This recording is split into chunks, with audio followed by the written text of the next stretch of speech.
sedí na trůnu a tváří se, že vládne všem. Kongres jde stranou a právo má zůstat němé.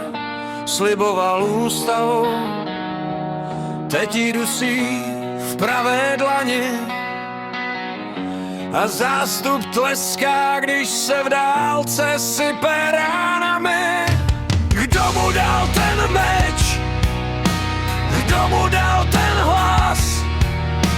Kdo mu dal ten štít, když pálí proti nám?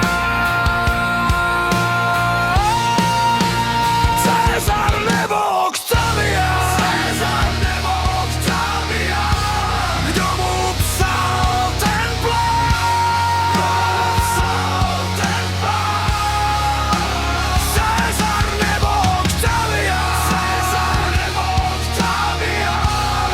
Kdo bude další pán? Kdo bude další pán?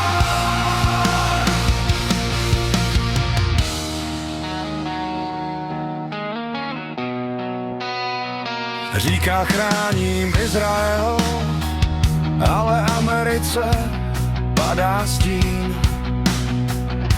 A my jen stojíme v hluku o íránských zbraních. Právnické síně mlčí, barové domy stichly jak led. Rektorské stoly, firmy, kazatelny jen polikají ten jed. Jen pár z nás to